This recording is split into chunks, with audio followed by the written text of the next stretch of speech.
90 90 45 12 90 90 45 12 et comme vous voyez 99 46 05 47 vraiment actuellement qui a l'aito prophète quoi non ago ndila Kometa oli isobeda ni chobedo tu karabe mile wereti lo ma fanuire mi fon lo ni fama peja o apede mi lo ya o mi la dagbe na ma ba dagbe na mi si ami mi abe radio ba gbonu glade pepe secret kodo papa mdogbe ni o ko keke DG ami pepe ma to mo npopo e di la dogbe na agbonu gla o jume fia o ametiti oko patan ogbe ni itatole agunto mi lo asibo ndogbe na olo o ko keke parce mi le jojo nua mi dura bi onye be sisi on ta ken baba bi amejiro to chonta comme ndogbe ni papa agbeka papa ma we papa kofi ala me ko patan gbe yona so te pe vovo alo sona dele mele mi ape jojo me be nu fia yo me po a jojo se nu fia la donc wa patan di nu enasio to gbo be ni mi wa keke be nko ga ke ya ndogbe na mesia me keke ke yo po ke bi ayo cha ken gbemle yo cha ndogbe na wolo o ko no keke yo e kimi ga chomo nko si ami ka de akpena nia no de le krum du komeda akpena evangeliste David cha yema mi ato David to palime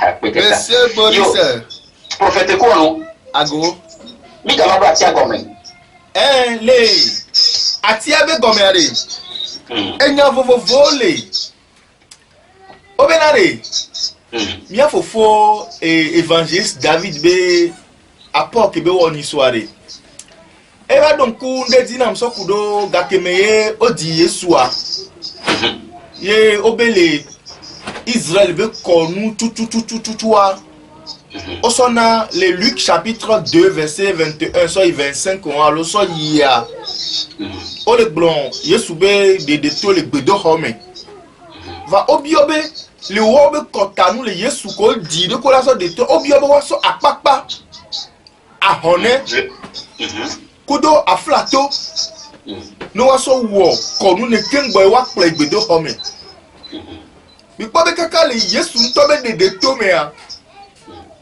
oza akpakpa meve ahone via meve ohia aflato a benyenwe voile mio nya gbo le fia aflato ku trepo sonaro la covid di muni mo kona de via ina jule gbagbo lo muni be de via ko je o kone na ho ke me o di le via la be vojule la fa me gbo yo one lo o fe de ko no brûler le ko awo brûler le gbonia fia ça va ok allo e boradio de daria awo ndede pe mle sisi le fia la ni kike nu be briko va le ya fifia donc pour to gbo kokona de vi ke to ho no hihia na wa sodo na dio opona hihia pona o kona si les zingle ta ho ke me o di le vi ole alo won le vi abe no no melea yo be va o kona si les zingle no ta so si aso de via lesia ne wa dera ni gba ne ba te japa ni ni ebe nu ayin nu ke mi o gbe mi le po ebe oh me laisse bria yi fa mi wa bloglo ko le ide ni ne be nu ayin nu ke mi o we gbe ya oh la la la la la la la la ya chaka mi vie mi do ta flatie na mi aba nya selao okay ni abe dono meke mio eni kota alo ni didi mebe nu ke togbo wona imi o mi wona egbe ya ye va ni nu ke mi le po edeje si be ngba ni nu nwe ke je Israel pe ma u be nkume ok prophète ko no ago e glosari abe le lui que va agbala mea o za papa kle ahone o kwa flato nyeme nyambe nuko ko wana Yesu ado de to ko wele fima lo nuko ko tuta mi o me mi tie de to so na Yesu Bon, les gens de tout comme les Yesu, quand ils me donnent le bon, avec les filles de droit, sans nous. Funu me mi na no kpo be na nu ke nto tututu ye mi o mi ho be mi le wa me ne mi mo donner ore Na mi maman nous dit nuit. oh me ne mi mo donner ore ho se opa ngbolo ni so be na de Amérique pepe ke la poisi akọ egbeme ye ho Yesu abi apeto pe de la nene yare ça dit ndom tete ndom sem ndom nyawu Roma Catholic be gomedo pe o c'est que gba meri la ba gbo be ye ho Yesu a Roma Catholic man no me yare Amérique pepe da jesin ko le yo be Yesu anto chon Jama edo la atro mon pour Roma to men yare si. Si be le po de no nyi be na de ma me won so ho si aba fi egbe ameko wa ni ho se vovovo to wa o ba te gogo na me won wa Ni mo taka. o gba o ko fi wa po na mo si be wa wo nya me ko le subo gbogbovo wa wo le subo Yesu o de ne va me won so Yesu avana mi Nene. amo ke me mi la ba nyan ke to biblia lo mi ba nyan ke to Yesu we amere le obe na Maria e dia ame won we so avana mi Bien sûr. fi egbe ya mi o mi gba le reconnaître ame won to cha be o de ma o jesi o Yesu jesi o O wa se bi mo bo. o fi mi mo avo fi mi gba le mi le reconnaître to cha be sa be we o de popo alo nyakoso wana mi ya nyate planto to o le asi obe o le subo pe o le subo nu ya o le vénérer nu ya o le vénérer nu ya voi amo we so nu avo na mi ke mi vale hun ku be nya be ne la fi de le Roma le Yuda to be dodo nu o yo le reke Bese Boris Oui. ni na bo le senya ke tutu mle dans le funu Mais bloro. si bébé là de gbogbo me church assemblée de Dieu Pentecôte Bremen Presbyterienne de pepe mda ti posi akole Roman Catholic ben gbe domi ola il est bien Para Roma to nya me ba to ko church. merci wo nya me gbanto ko we so enya vanami fi egbe ya enu ko le wo a mi o mi le po be oni nu ke nsokudo mawu ke ntodo dipo pa nigba ro ke do via Yesu Kristo do da nsokude o C'est ça. mi le sengele gbogbo mi ya fi aloko Roma to nyebe nde pepe kele yiye me a nu gba gbebe ni ye yo deje sibe yo ade tagune na be asa ke pata me pepe kele be ho Kristo alo Yesu a dit c'est me la no du le 25 dira le nyabe na le nu ke ni nu le gbe domena ne be 25 mois e le nyi kiki abe ndokusu ke ye o sena le blema E nyama me di ma te lui. ke wo deje si no mi na selo wo deje si e be ni nu o sena ne kiki apata fi la Roma ya deje si ne be nuwa fi la Roma ba deje si ameko nya me anolio na ni va ya o ba deje si be ameko wo nu te pe ya o yo no pe gbogbo to bia na o mu o yo no pe nu se to dona do asina wo Roma Kalika enya nu kenyi amagbe Voilà.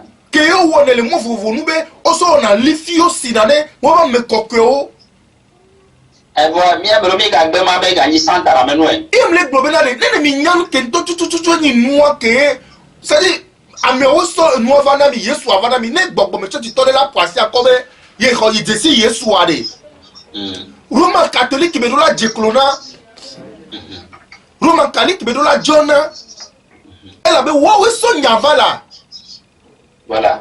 ni mna be ça dit no ke to tu le gloire c'est comme le funu Mi na me se.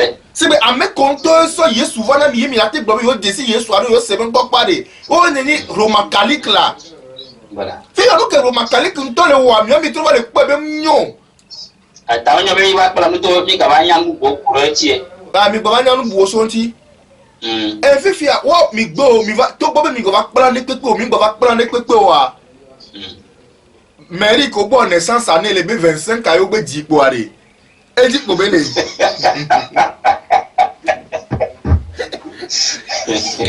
si gbe be le no ke mi va pala jare ndate de azambu to vona enu azanke o na mi o Mi da cinema yi.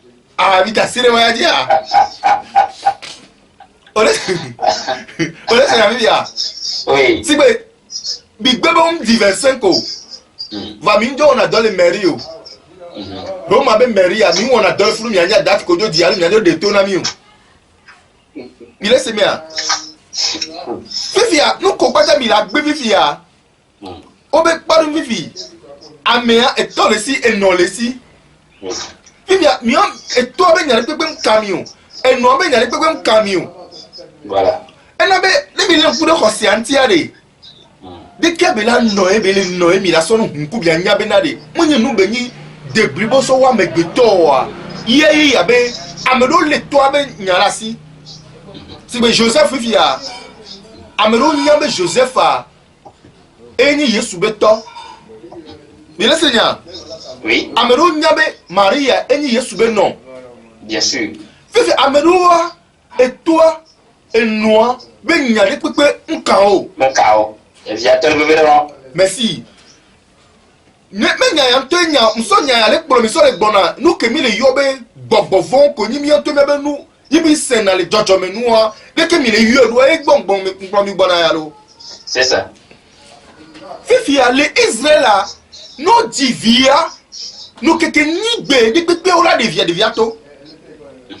Vo no la devia to cha konu ko wo na Israël vi o kakaba de Yesu to cha dia oso apapa ahon apapa meve ahon nevi ameve oso konu ne kembo pre gbedo home ye Simeon Bible blonene. le muluka ba bale ta ve pipi bla vo de kelia so ya funu o de Yesu atole kudo apapa vo ahon ne nu ko so wo. Et me conseille tout dit non là le toi dit atima yo ante mi fa. Alors continue mi fa. Bi pe are ne mi nyande so nyabe jojo me nti o wa mi gba pompo bara so nti o. Voilà. Et na tike amole bia be no ke yo asubo fifia no ke prophète le gbona yo be one subo no ke mage le gbo be one subo a mle ko to idina mo be na de no kokoko agbeto la subo ke mo la yo yu e ba gbeto. Voilà. Jojo me ke la mesi le mieto bio be yi me ade o de nu nya wo nu vovovo na o nse na wa gbe e be le kakaba na egbe ya ni o tami le na technologie ale wo nu bo ka bi le créer nu bo kaka didimere didimetia didime bio wa le po e.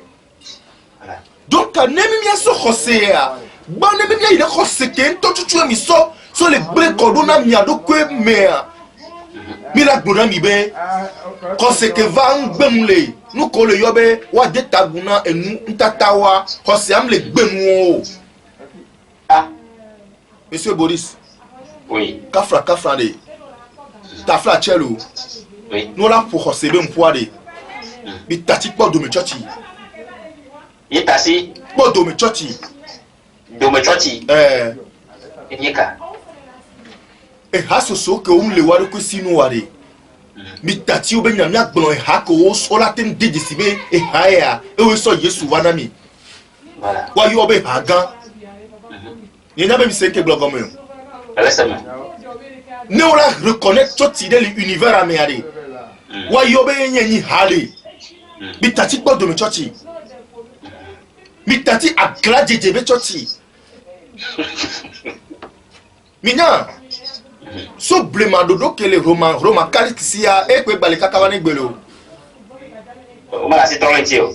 Ne oda soli me gaton fifia. Mi ti ame woma jeji oro. Ne oda gblonya enyade ma unyade gbele Bible me ya. O ma gblonbule fie wa gblonbule Ghana wa gblonbule Togo wa gblonbule Benin olo. Justement. Hein? Yekwera. Omda globe fada ya ma ve do be church de volo. Vraiment minyo euro. Mile Seigneur. No la glonu do ani, ko sebe nu do ani a. Minda ba globe fada re fun egbebe ma apetola dende Sofia e tovona nu kenyi nu do ani na wolo. Voilà. Donc ne amede da glon ko sebe nya, ne yi aguke nu ye ko se asovane ya. Kengbe batembe adonu nu kenyi ko sebe. Empereur Constantin Ier a même qu'elle a inventé Yesube di dynamique, soit d'ailleurs Dieu du soleil dit voilà. Et dit pour me garder quand on est bé. Avec mathématique. Mi bé o. Milan, mi kwesio, et azan ke mi la doa. Ton subo bazai. Mi kwesio, et ya, negbe non yabe gbogbo mebe 25 azan beni mi duna. Premier ko di le via wala de to premier azan beni du ko duna, apeto ben do ani beni. Voilà. Mi ato go to ben do ani le. O di devient keke nyigbe ya o de devient to o so agbenu ko keke e ni agbenu ko patan ya mo le fuju yo la do pe yo la do azan mana mi anya be na de to subo be nu be ni enu ke gbo mi le gbenu le ya enu ke gbo mi le gbenu le be eni gbogbo fun wa mana gbe abi anya be enu du ani be ni le to subo me Big Bo, Milan, il aime fort. Bref, mais sont deux. Jojo me caille au nion. Voilà. Et cocaille au faux non. Big Bo, Cordona, Miado, que veut les Wokobu. Va mi fond que c'est que les globes à Bobu, mon à Bobu, non. Va Bobu, la vie. Et des foulots. Oh, et des fous. Et il y a 10 000 ans, kaka, Milan globé, Maoulava ou un ami à Ebe comme il va doya. Avec mi ado we. Et tu mi hunku mi anya benade. Mais de mi ado kodale no kenyi mdu anyile subo so va libi kuzi ya bela. C'est que en moi de ba ni nube mi ado kwebe agbe ma vode la fide, Maoude la fi. Minya enu patani mi le gbena moade. Mba nona mo si bebe na de voju koko yo la subo ken go aya popo ya anigba ya ndokusu ya la krele dio la ndokusu ade eme nu sen la mesele eye danado voilà we trio o dona mi régénération e ya le wonti anigba e dana gbe la gbe tonti le ken agbe lina ka gbe to aya popo ofuna edira gbetonti ofuna gbeyane enu won nya tobo deje sile wo fa gbeno yome yo te so nu agbe ya ye ni anyigba nche amade ya ni tobo yama won gbo o so le so dana gbere wado kwenti o yo na do wado kyo e ne ngba ne to alo do le kire va amagbo won so nyana to le lia be jona. Quand je me dessine les technologies, mais nous on va les voir, les incogbéa, mi man gumya ba gunori. Ni nous bada. Et pour nya tobo ou nya tiro kaka ba na gbeore. Ami ben lo bolo. Quand yo vo be nous ko paton le wona mi de ke yo vo va le nya tobo o me kutoku, o wo do fume, o wo do toji, o wo esclavagiste kudo, o fia fuwade. Egbe ade mi le fu vo wa. Mi mati we ore. Nous qui avons émis les fouilles au fond de quoi au fond de ton bois, vous savez si on les diminami, nous sommes l'évangile. Il est à tomber, nous avons tomber ni comme on met balo, soit l'eau c'est d'ailleurs le prodéné. Il y a nous qui ont tout le dit, on le quoi de wado comme quand soit tu dis la vie d'ailleurs et gako mi veut John Church comme il y a ton ami, il y a ton dans la vie de la church allo. Il y a dit là on te tu n'as mi bene mi church yoa, mimda hogala du nolo. Voilà. Puis à quel mi chocha kaka mama de mi va trop te mi atobe ne cha mi chochi on trop dimoa yo cha yo manemu o na me devi mi ane o mi chochi o nga du no e o mi na no ga devi mo onye allo c'est encore quelqu'un donc enu ya ware mi a deje sinane be gbe abenale ndokusu ya anyigba ya ayapopo ya etosisi amagboa o pele ni nu se keme agbeto po agbele na agbeto la gba ju egbe ya ne nu o manke agbeto la gba jo donc enya am di master donc kona mi donc ke me ma glo nu ke nto emi le glo so ni sobe o be mi atogbo subo vuju be ni fi po de na o il est bien et belle benade afode o le no de la gbeme ya hikia ela no khwebe e me sonu la si o kaka didime ona be son pe ko nyona mia mama o Et nous nous kaka nous va pas couler mais yo blomé ah yo be dit me viens pas ma ba quoi ya la souko. Bien sûr. Veux-tu pas pour me Ah, on t'a populaire. Le veut c'est. On a me combien maman on a to go flé. Fait au privé mais ma décision nous ma divio ma desron. Kaka de ne pas me va coup les gabe donc à me peuple aller ou non kaka à me va me coup que on descend là de me comme divio a. Et toi ou adéa. C'est alors. Veux-tu yo suboa? Béré. Ne me sonne les vades de me vieux dieu ba veux-tu yo suboa? Ah. Miato mi no sromulo. Mi obenade. Nous soudé de nyonu.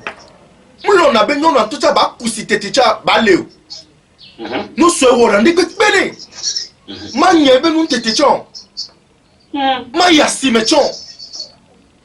Nous sommes allés bénir, allés bébé, kaka, non, moi, ne bébé, oh, merde. Donc, vous voulez pas dire, nous sommes dit, nous sommes Janikou, nous sommes Jaya Doudoumé. Avec on est né à Mercoué, Veve c'est moi, nous sommes pompo, ah, Ayaka et les bouillons. Et bien, vite que ma descend, ni à la ma descend, ma doigt à Bédéo. Voilà.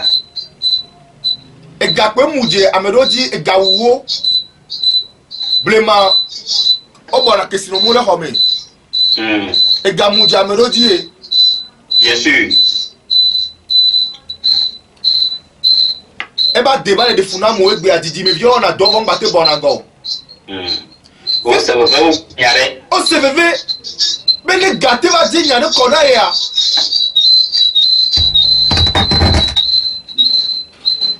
ne ega ti ba tinya ne kona ya yebe didi me vie gbo ba pon ega ya kaka baba ni kunu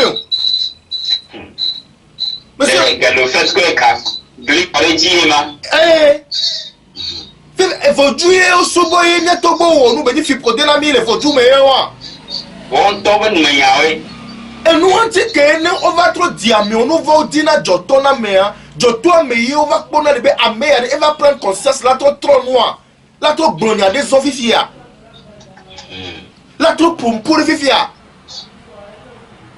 mira lo kasen ba mera gbobo be o agbemele sesere kia ne ya gba gbona hiye me kia ya em dara ni nyon gbereko ya em dara ni nusu gbereko ya nyonu ila jo bien sûr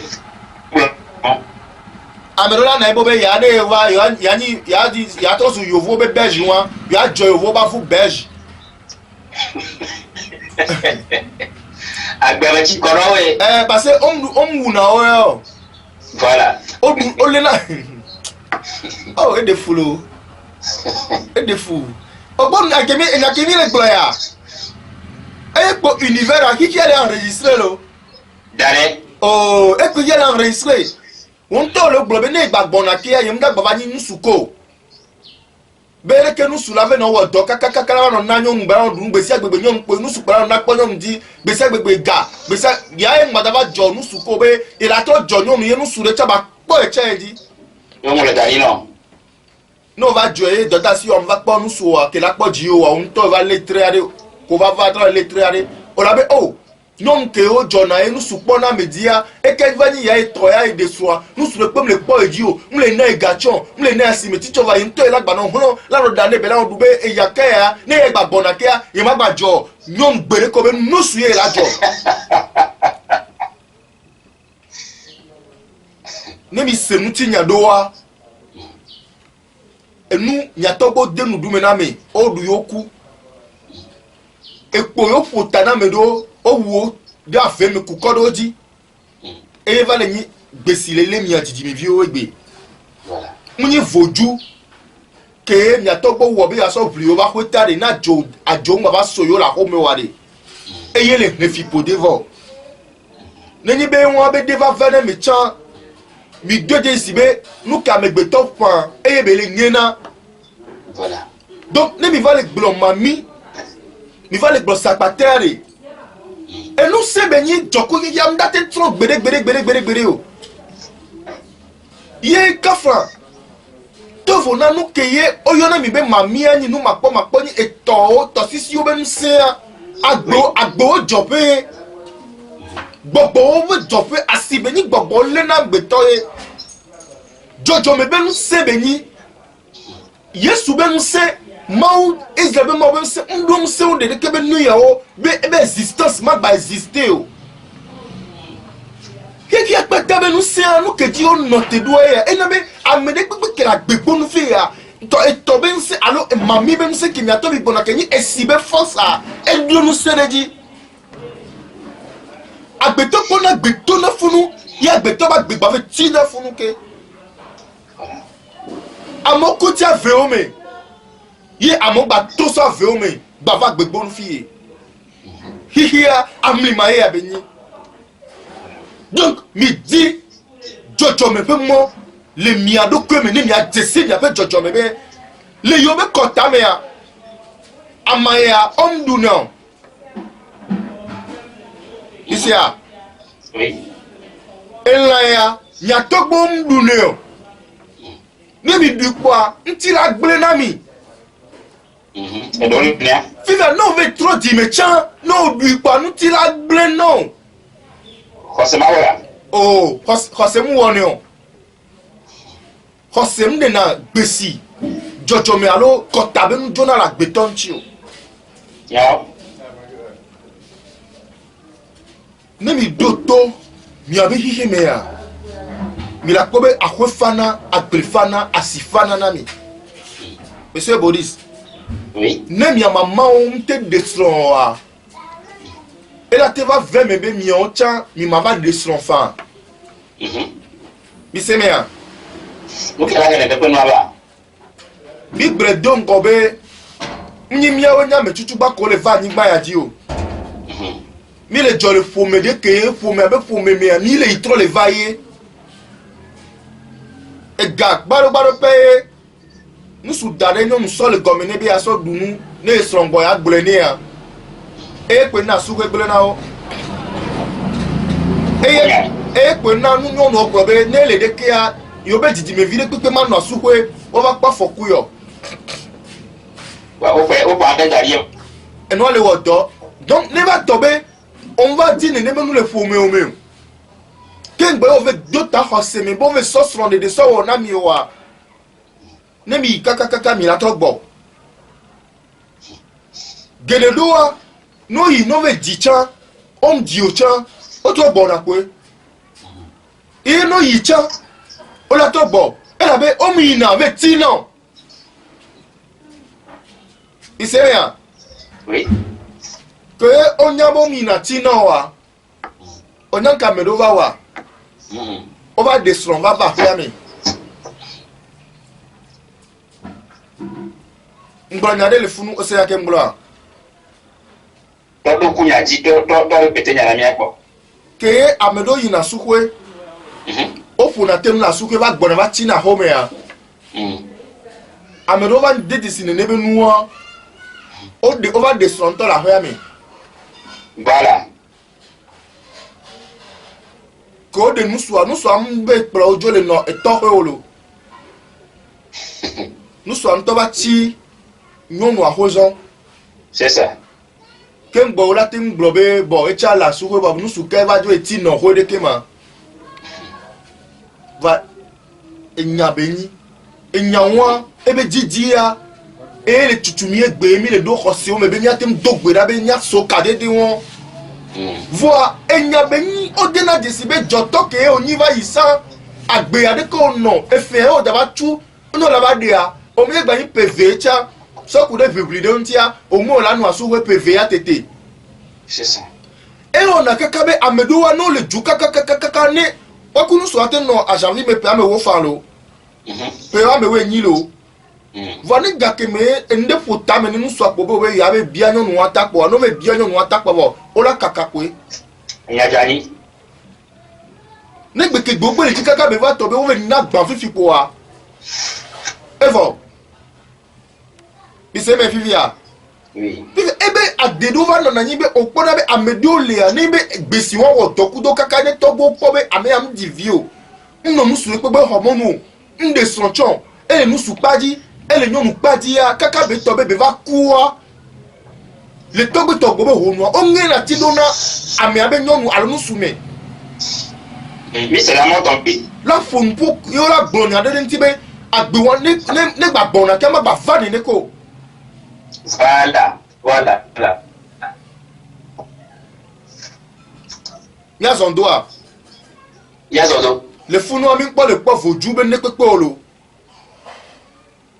amesisi ke la gbe ya ke so toa ke so togbe ya ke so mama do e be kho tu na le gboa e nyana be mama be vioa alo mama e non pas di tokpa di wa be nusu wa no do pe blan ne kwa e do ya ke o le na kuna alo e tabe do le ontia nso voju le pepe gbo voilà et so héréditaire alors pour me ba dede na nani ne do e nya pata mi le na mi la le do na fo de na funami ya na liya ne taya ne pe no la do funami ne do hoya ne be no do funami ye mi la no barelenti ya to mi nyambe no so no le wo no so kukona me de alo so kukone gbogbode ya e wo jona me video enu ya e le wo kudo e enu ya le kudo donc amesia me no oublie le do comme ne ba desi be josope ab généalogique et tok pas dit et non pas dit dès que tok pas dit le nom do dès que non pas dit le nom do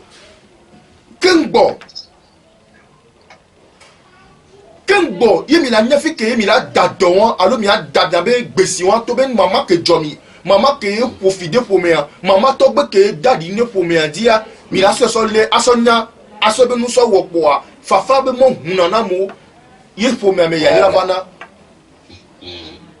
donc ni be etole lo ke sinu avele lo ke sinu gbogbo la veo me gbogbo le to me a ni be mi o da ba pa ko alo nu sene le nya se nya ba pa ko e na be na amedo zana yesu benko so na gbogbo na nkunu va mu matenya gbede o e yesu benko chanti na tere gbogbo wonti pe susu be amowa sende gome ah bon e no ye yo no ken na mo zana mu se vivi be se so na church na mo dana dona mo va gbogbo le no gome va no be yesu a gbogbo ade na zon si be yesu nene o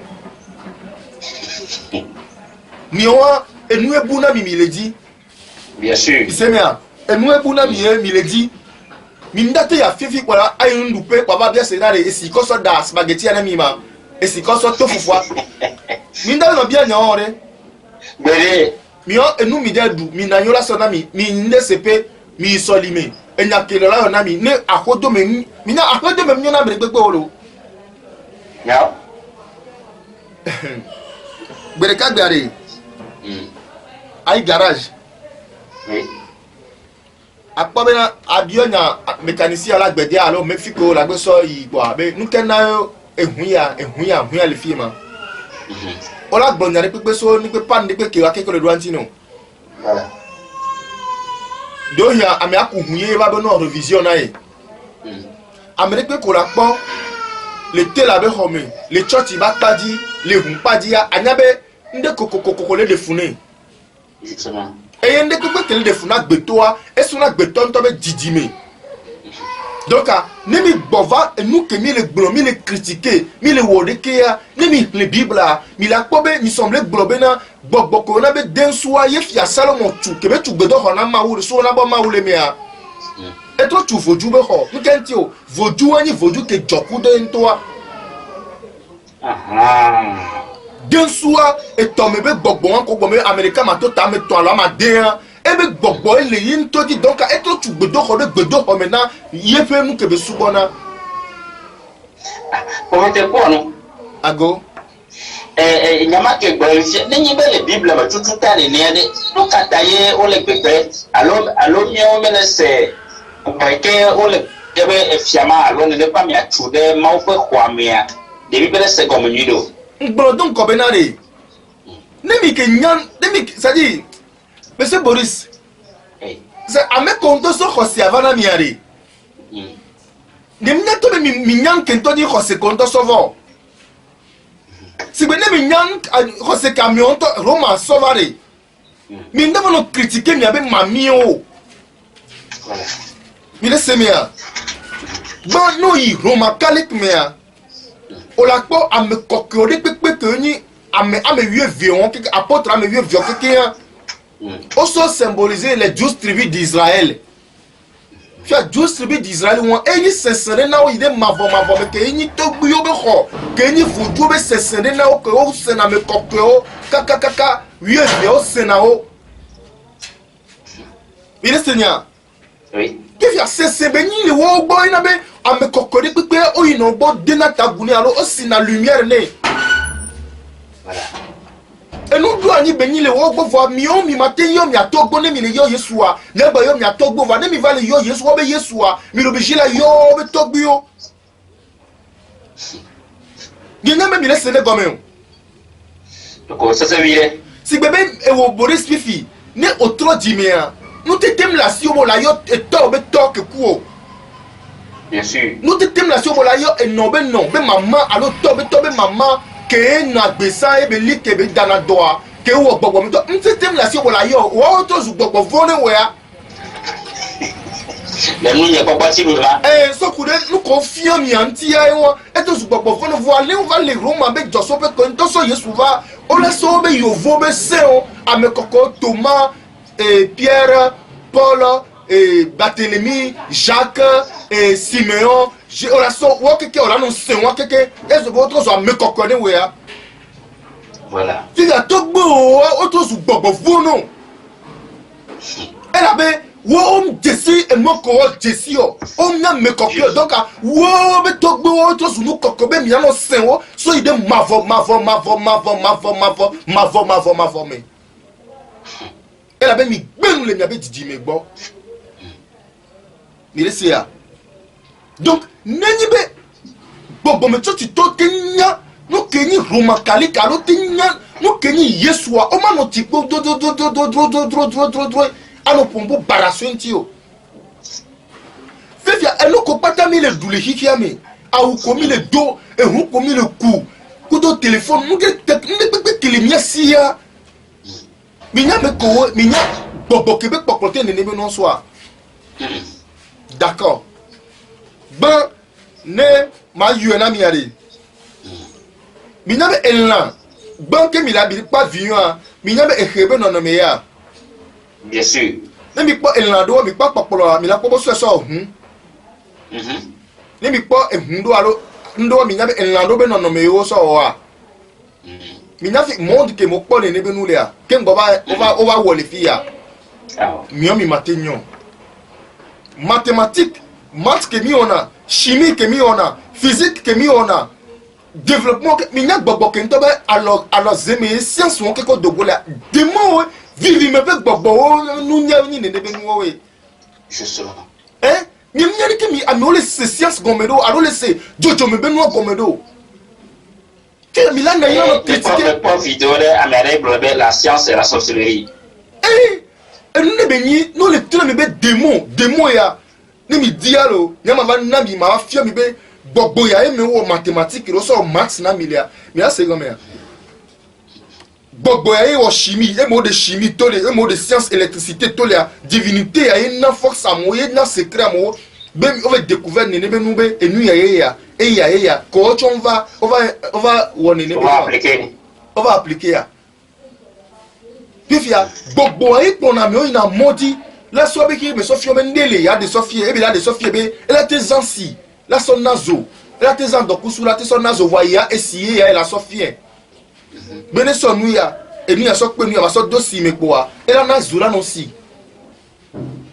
que bébé fien science a et avait ouais bi da de essi elle avait des isolé si mais ne ke gbogbo atan ani gbon be gbogbo ate de ko fia mo kele ke be de ko fia mo ne nia ela be enuya ezole fie mi ate sizoa ani gbon be dimension ne ke dia ni mi wori ke mi chanka mi sonia ela na be ezobe nsela do mi la wa Depuis des moments de ko fia mi bo ya o pa be mi be mentalité ade nyato gbodo nu o keke nyato gbo wa o so na pe so donazo dananu. Bien sûr. Onya ya. Bientôt bola so pacha kakra me vivi ya so dozo. Effectivement. Bientôt bo so na ahin ape ade. osina osina tikere ne ya no si atike ya ne ya no dere kaka ndokusu hia otrokpadi no wa kosido atike antia pepe adi ya binazo enu keke le mia togbo mi ke so ka ke me amedidu lo wa Africa o he toto wa nde pepe mi o se me ya Itaka. Fifi on va so nu so le fura inami.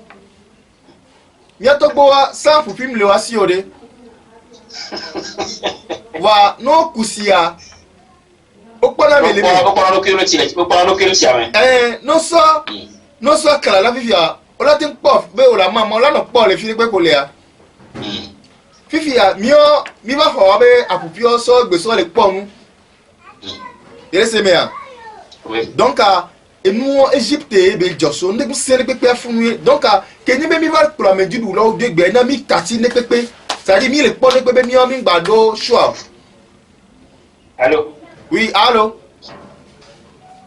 Ole se nkonya. Allô?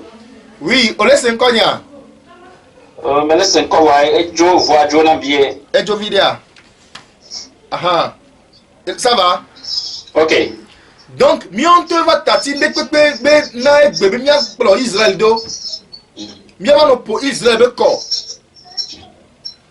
Mi nyare. Ma ou que le be aussi en Africa. Africa eni ma ou. Oui. Nyati ke le problem nu ka mo bia be asuwa mare. Ne nyame nyati mo ko na be Afra ma ou be ni Africa. Afra. Africa re. No nyabe enyi mawu na bejuko keke Africa hike juko. Bise comme ya. Ne mi be globe Buddha to be mawu. Minya nyere be le ni Buddha Buddhist walo. Minya be Krishna tole. Minya be Islam to chon olo abe se senevo. Christianisme tchalo abe se serevo. Africa ni sese gan ke ni kija kwata me jopia ke mi o mi bue ba si ho egbe ya mi amedo mi bue ba si ho so yo vo be ma wu ke mi gbona be Israel fe ma wa so le colonia de ko egbe fi a mi le di no po Israel be ko Amerique be ke ngbe nya ba gunu be nya be de konu ni som le gbona be togbi konu le Kotanu le, déconu le, any tradition, coutume et culture. Et nous on met ton erreur. On va pour pouvoir mettre ton ça de cas. Yo sur le fionnier benami le komu yo kekebe nous barayoni. Voilà. Donc na mene le todia ne sebe. Tron suba be konu le. Kotanou le, déconou le. Nous n'avons pas tout le déconou. Kotanou, tron suba, kenyi tok bio suba, on le wado kosiriye. Alors, ego masa yi nyana niya. Mi ma te sego mi ore mi atom enu le mi agbo mi nya be kota déconou ko do togbi nu wa. De ko kaka mi la ba nyan ke be nyiye mi ma ba kwa me bu toji si o. Comme c'est notre domaine là. Et nous fouflou pour là ouais. La bouée. Et nous fouflou pour là ouais. Il est seigneur. Oui. Monsieur Boris. Pourquoi? Et va doit filer aller. Obe Yesu de temps niba. Oui. Trop soit le lait. Brûlenti. Ça si c'est un coup d'ina avec un coup bana. Voilà. Nkuvia hunzirika. Nkuvia bo. Va egbe vivia. Katebe vi balo. Nte ekloma tene. Ye katebe tasi tele kopea. La so magbe balo lo. Aso de rien. Aso de rien. Voilà. Kaka on va prendre 4 be vi so yi etasi agba tasi va chuta la nigba. Be ava sa lido amagbedi asa wafuane. Et nous c'est nyama to cha de mama maunu no loin. Minyade. On a tenti de la son corps pepe da do kodi. Ise mea. Oui. Voa ne minya nu ke tutu romankali ki soba na miare. Mi man na nyila no gbobe mi atogbo be voju omnyo. Voilà. Ise mea. Oui. Mi se ngele gbagbo mea. No Israel ari. No Israel nde kakole pa Israel kole pa ekpe. Yo da dogbera na. Ekpe. Que vous donnez mieux que l'image de ta gouna, que ta terre que wa. No da avion 2 millions. Oyi kaka boare. Yo la nyanke le Israel là. Ah bon. Ekpe okpa ke no imaka. Osona pe o do la gbera na. No Israel là re. Ekpe o la le dogbera na gboba. Monsieur Boris. Prophète quoi non? Mingo be ya togbe o ba be henuare. Ya ba togbe ba ko do ne gban. E tokpa di ne gban, no pa di ne gban. Ne mi afo me be kesino nuare. So be na me bubu be hiye mi la nyona yo. Yo, prophète quoi non? Ago. Et il y a un titre de l'émission. Ah, enyo. Ben parce que mi wa vide que aye to di no lo tawo se viale. Que quand il m'a cho be ko tena wa madoku no ba tine ba mereji be ayo re ta godo lo na me bia. Mais atima yo prophète quoi nous les 90 83 11 84 90 83 11 84 allô atima yo les 90 90 45 12 90 90 45 12 allô 99 46 05 40 quoi agere prophète quoi nous dit prophète quoi nous comment ne obenya na nya relation atona to di no la Ndakpe. Ne hihia de be mo esuare. Ne mano mi agboa. Mana mi lanya. OK. Ela be som di be ma baba agboa. Nyade ke ma matin brona amede ke le toji en minade. Ngrone koko be. Nem yan to mi muyo wa. Amede pe ma wo. Nous t'étions quelqu'un à me béton me belé. Miaoni agumuna hihea. Mle mneke peba lomeo. Non mioa. Eyepo. Alo non pova do hihea me obe munyoa. Eyepo. Ni la nyoa. Et la somi agbo. Voilà. Ni la bagblea. Et la somi agbo. Ameti tio dona loba mede musona miosi fione deu. Nene. Amede pona pona mega ho. Ani gba no ho beni. Voilà. To gbinu jojo menua enu ho beni. Ne o mom din ti o pa ngba fun bu bara gbe so nti o. No ove la lo baradi ne be nu va wo yo nto po be nu bara be ni na ya kan apenya we mla me de agbo ne o. C'est ça.